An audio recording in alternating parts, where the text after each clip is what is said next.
Hey guys, how's it going? This is Natnator.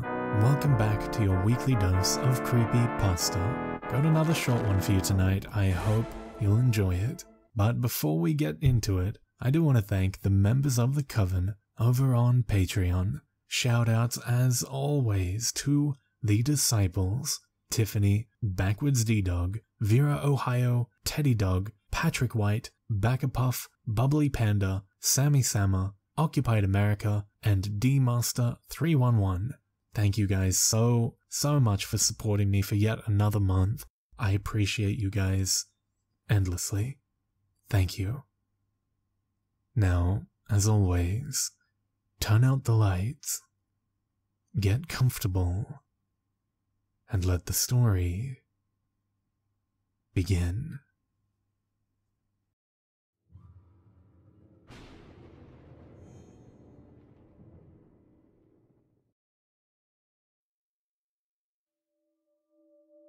It seemed like just an ordinary box.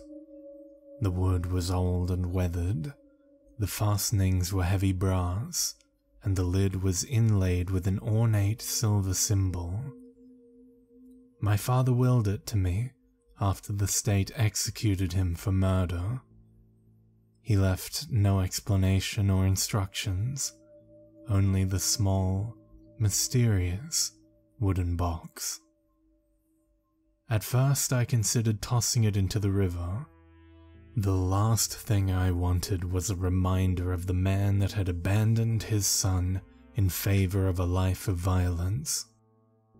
But, being the weak-willed person that I am, my curiosity soon overwhelmed me, and I could stand the mystery of the box no longer. Opening the box, however, was easier said than done. Attempts to pry open the latches with my hands yielded only abraded fingers and broken nails. Screwdrivers were snapped, hammers were shattered, and drill motors were burnt out. Yet the contents of the box remained out of reach, encased in a wooden tomb determined not to yield its secrets. Eventually, I gave up, doing what I've always done when I can't get what I want. I told myself that whatever was inside wasn't worth the effort, and did my best to forget about it. But the box would not allow me to forget so easily, and one night, while I was sleeping, it opened of its own accord. I awoke to an eerie silver luminescence that filled my bedroom, and a deep sense of pervasive cold that chilled the surroundings to absolute stillness. As I sat up in my bed, I was overwhelmed by a sense of unfamiliarity, as if I'd been transported somewhere that looked very much like my bedroom, but was home to someone or something else. The silver light was emanating from beneath my closet door, lending a sense of unreality to everything that bathed in its pallid sheen, casting odd shadows that seemed to creep and move in the corner of my eye.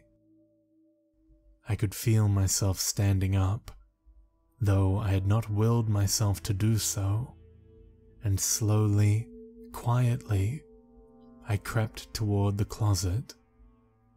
My fingertips brushed the knob, recoiling for a moment from the penetrating cold.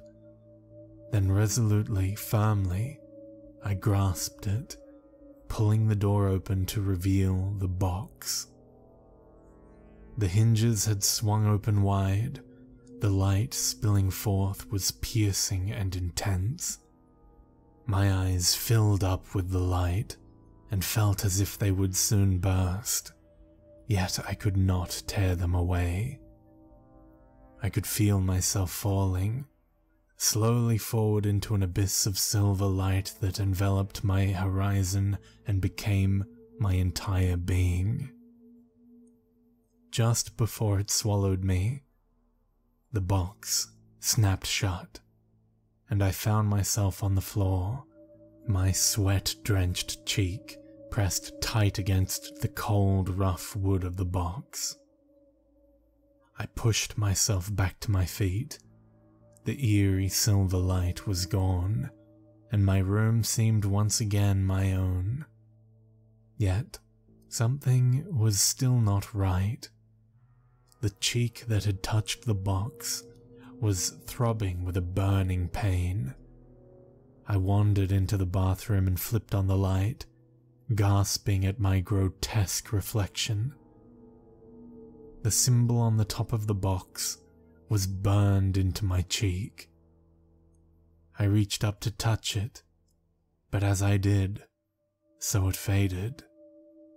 But the brand was not the only souvenir the box has left me with.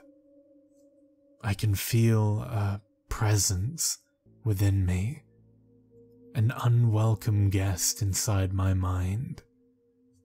I find myself missing time, awakening in strange locales with blood spattering on my clothing. But that is not what worries me most.